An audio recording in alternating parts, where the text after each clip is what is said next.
Esta semana estudiaremos la lección que se titula La ira del amor divino. Y ya el título para algunos puede ser controversial, porque ¿cómo es posible que desde el amor divino provenga algún tipo de ira? Pareciera que son dos sentimientos que no pueden provenir de un mismo lado. Algunos ven la ira de Dios como una expresión de su justicia, en cambio otros consideran que es una contradicción con el amor de Dios y su misericordia.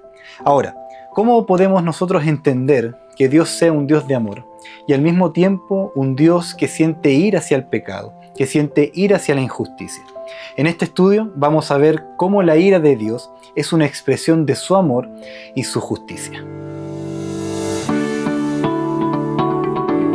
Bienvenidos queridos amigos a este canal, mi nombre es Pablo Guerrero, soy pastor de la Iglesia Adventista y estoy muy contento de que ustedes puedan estar aquí escuchando en este día el repaso de la escuela sabática. Quiero invitarte a que puedas compartir este video con tus amigos, con tu iglesia y así juntos vayamos aprendiendo más acerca de la palabra de Dios. El primer concepto que tenemos que recordar para ir comprendiendo la lección de esta semana es que Dios ama la justicia y odia el mal. Ahora, ¿por qué el pecado y el mal despiertan de alguna manera la ira de Dios?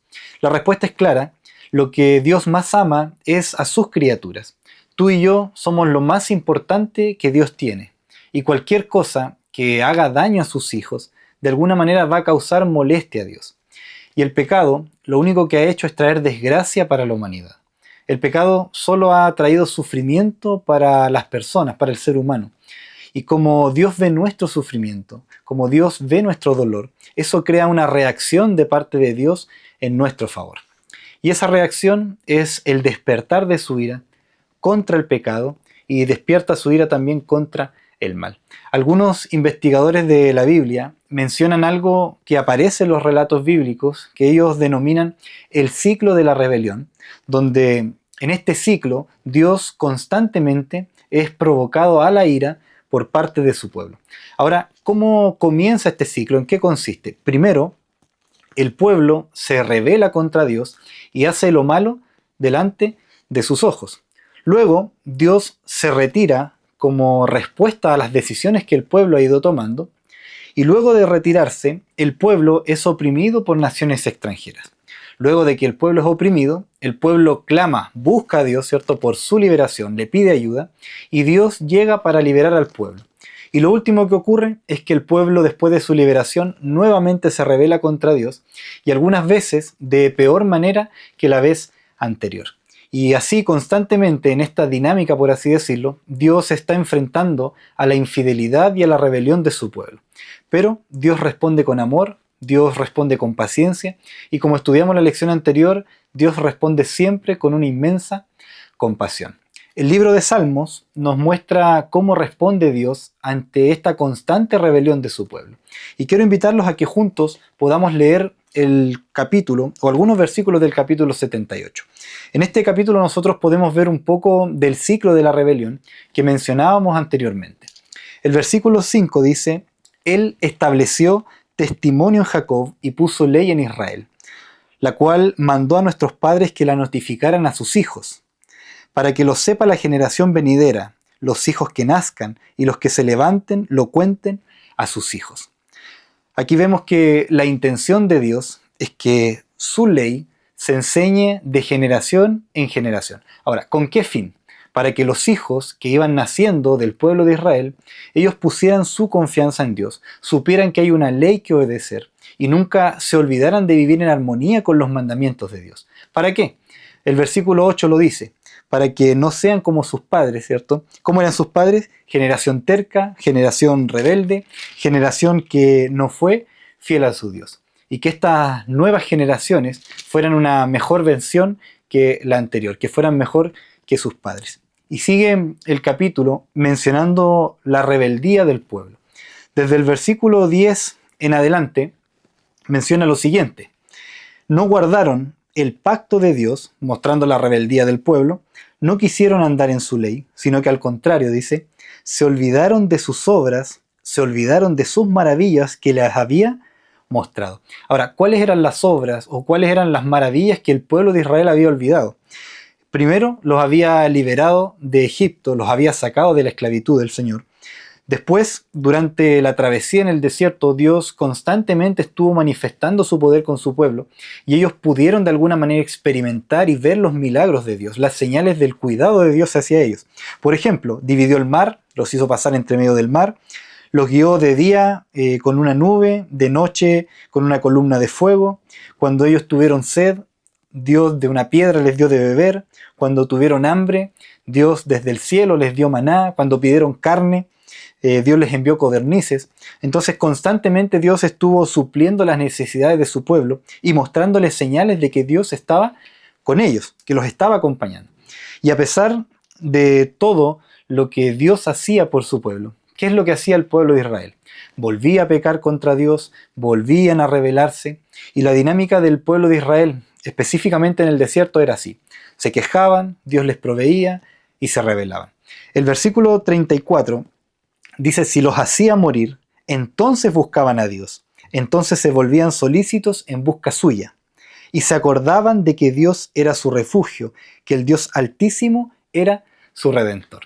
Pasa mucho hoy en día cuando las cosas están bien, a veces no nos acordamos de Dios y caemos en el error de creernos autosuficientes, pero cuando las cosas comienzan a salir mal, cuando vemos que las cosas están fallando, ahí miramos nosotros al cielo y nos acordamos de Dios.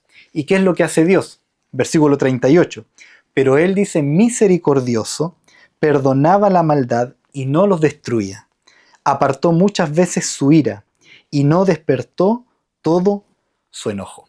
Cuando nosotros, como hijos de Dios, como su pueblo, nos rebelamos contra Él, seguramente alguno espera que Dios responda con dureza, que Dios responda con castigo, pero la verdad es que Dios no actúa con la dureza que nosotros esperamos ante nuestros errores, sino que Dios actúa de manera diferente, todo lo contrario.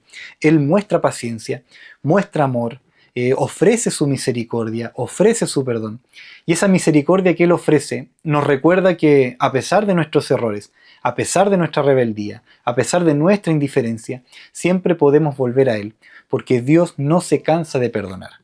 Y la ira de Dios, que proviene de su amor, la verdad es que no es ira contra ti, sino que es ira contra el pecado y la maldad que hay en ti. El día lunes nos presenta otro ejemplo de la misericordia de Dios y cómo Él es lento para la ira. Y hay una historia bíblica donde un profeta tenía la misión de ir a predicar y enseñar la misericordia de Dios. Resulta que este profeta se enoja con Dios porque considera que Dios es demasiado misericordioso. En la historia de Jonás vemos que Dios tiene misericordia no solamente por el pueblo de Israel, su pueblo, sino también por el resto de las naciones. Y Dios llama a Jonás para predicar en Nínive, que era una de las ciudades más importantes de Asiria en aquel tiempo. Y Jonás rechaza la orden de Dios de predicar porque odiaba a los asirios, ya que eran un pueblo muy cruel y que oprimía a sus vecinos, ¿no? Y Jonás cree que Dios no debía perdonar a este tipo de personas.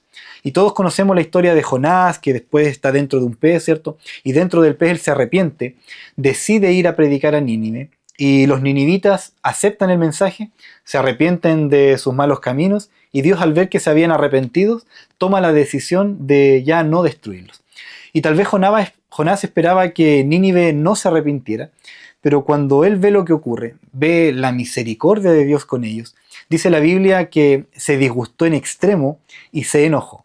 Y el capítulo 4, versículo 2, dice: yo sabía que esto iba a pasar, porque yo sabía que tú eres clemente, piadoso, que eras tardo en enojarte, eres de gran misericordia. Yo sabía que te arrepientes del mal.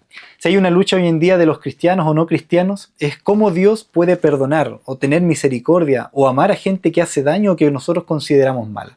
Y creamos de alguna manera un grupo de personas con ciertas características que a nuestro parecer no merecen el perdón de Dios. Y nos molestamos, nos enojamos como Jonás, ¿cierto?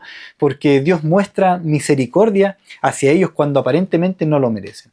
Ahora, ¿cómo puede Dios ser tan bueno con gente tan mala? Jonás no lo podía creer, y el texto nos muestra algo muy lindo, y es que Jonás conocía lo misericordioso que es Dios. Jonás sabía que Dios era tardo en enojarse. Jonás sabía que si iba a predicar y Nínive se arrepentía, Dios los iba a perdonar, y por eso él no quería ir. Porque como seres humanos nos cuesta muchas veces aceptar que la gracia de Dios es para todos, para los que amo, para los que considero enemigos, para aquellos con los que he peleado, para aquellos con los que me han hecho daño, para aquellos que han hecho cosas que parecen ser imperdonables. La gracia de Dios es para todos, porque la misericordia de Dios está muy por encima de nuestros parámetros de justicia, y su amor, su misericordia, su perdón sobrepasa todo entendimiento que pueda tener el ser humano.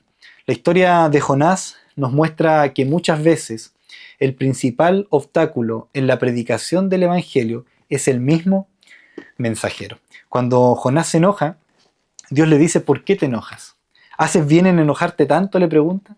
Ahora, ¿de qué forma estamos nosotros viendo a las demás personas? ¿Tenemos razón para enojarnos por la misericordia que Dios ejerce hacia los demás? Querida iglesia, queridos amigos, Dios es soberano y tiene el derecho de extender su misericordia, tiene el derecho de extender su perdón, de extender su gracia a quien Él quiera. Podemos sentir lo que queramos, pensar como queramos, pero la visión de Dios es mucho más grande y justa que la nuestra. Cuando recibimos la gracia de Dios y Él nos ha perdonado de nuestros pecados, nosotros comprendemos de alguna manera que no lo merecíamos y valoramos realmente lo que Dios hizo por nosotros, recién nosotros estaremos dispuestos a mostrar misericordia hacia los demás. Para aquellos que son padres, seguramente van a entender un poco mejor lo que voy a explicar ahora. Si yo veo a mi hijo tiene 1 año y 8 meses, si yo lo veo jugando en un parque y viene alguien a atacarlo o viene alguien con intenciones de hacerle daño, yo voy a enojarme y voy a reaccionar. Y ese enojo, esa ira que puedo sentir, es respuesta al amor que yo tengo por él. Y la Biblia nos presenta que hay una justa indignación, un enojo que está bien. Y la lección del día martes nos presenta algunos ejemplos de Jesús. Primero, 2 sucesos muy conocidos que fue la purificación del templo. Y quiero invitarlos a que puedan ir a sus Biblias, al libro de Mateo, capítulo 21, versículo 12 y versículo 13. Y dice: entró Jesús en el templo de Dios y echó fuera a todos los que vendían y compraban en el templo. Volcó las mesas de los cambistas y las sillas de los que vendían palomas, y les dijo: escrito está, mi casa, casa de oración será llamada, pero vosotros la habéis hecho cueva de ladrones. El templo era el lugar donde Dios quería habitar en la tierra, un lugar donde la gente debía venir, orar, adorar, y los líderes religiosos habían permitido de alguna manera el comercio, y además era un lugar para aprovecharse de la gente más débil, de las viudas, los huérfanos, los pobres. Y Jesús dice: mi casa, casa de oración será llamada. Era un lugar para que el pueblo tuviera un encuentro con Dios. Era una instancia donde pudieran encontrar paz, donde pudieran adorar, donde pudiera el pueblo encontrar consuelo. Sin embargo, estaba ocurriendo todo lo contrario. Se estaban aprovechando de la fe de las personas. Y cuando Jesús ve todo lo que estaba ocurriendo, dice la Biblia que Él se enoja. Otro ejemplo donde Jesús se indignó o se enojó fue cuando le traen a los niños. Marcos, capítulo 10, versículo 13 y 14, dice: le presentaban niños para que los tocara, pero los discípulos reprendían a los que los presentaban. Y viéndolos Jesús se indignó y les dijo: dejad a los niños venir a mí y no se lo impidáis, porque de los tales es el reino de Dios. Los discípulos reprendían a los que traían a los niños hacia Jesús, porque en aquel tiempo los niños eran considerados como personas sin estatus o sin valor, especialmente en los contextos religiosos y sociales. Los niños no eran dignos de recibir la atención de un maestro, de un rabí, y mucho menos de alguien tan importante como Jesús. Y Jesús se indigna. Él estaba enojado porque se le estaba impidiendo a los niños acercarse a Él. Y resulta que la indignación de Jesús, el enojo de Él, su ira, nace por el dolor que sufren aquellos que Él ama. Se molesta con el mal, sobre todo si este mal está hiriendo a alguno de sus hijos. En estos 2 ejemplos vemos cómo Dios sale en rescate, en defensa de los que sufren, y cómo su justa indignación se manifiesta contra los que oprimen. Y algo para tener claro es que la ira de Dios solo se manifiesta contra lo que daña su creación. Lamentaciones 33:3 dice: pues no se complace en afligir o entristecer a los hijos de los hombres. El deseo de Dios no es herir o dañar a su creación, porque Dios no se alegra en el sufrimiento de la humanidad. Hay momentos en los cuales Dios permite el dolor, pero no es el deseo de Dios causar sufrimiento al ser humano. Muchos, cuando atraviesan momentos de dolor o atraviesan momentos de sufrimiento, piensan que Dios los está castigando o que a lo mejor Dios está enojado conmigo, ¿no? Y volvemos a repetir la idea.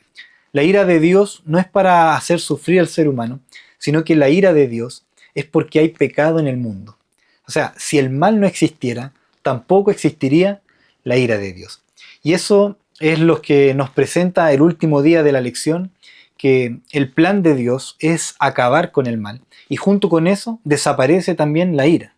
Algunos creen que la ira de Dios es una garantía que de alguna manera permite que el ser humano pueda tomar venganza de su propia mano o ejercer su propia ira, ya que podemos nosotros sentir que hay injusticia o que la gente mala no recibe el castigo que tal vez merece. Deuteronomio 32:35 dice: mía es la venganza y la retribución. Aunque algunas veces parezca que el mal prospera, Dios siempre hará justicia. Él es quien tiene el poder, Él es quien tiene el derecho de ajustar cuenta con aquellos que han hecho mal o han dañado a alguno de sus hijos.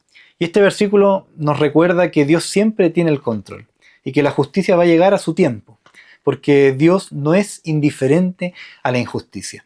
Para ir cerrando el repaso de esta semana, acompáñenme a leer el primer libro de Tesalonicenses, capítulo 5, versículo 9. Dice: Dios no nos ha puesto para ira, sino para alcanzar salvación por medio de nuestro Señor Jesucristo. Si bien la ira de Dios, como respuesta al mal, como respuesta al pecado, se manifestará sobre aquellos que le rechacen y que vivan en pecado, el propósito de Dios no es manifestar su ira sobre su creación, sino que todo lo contrario.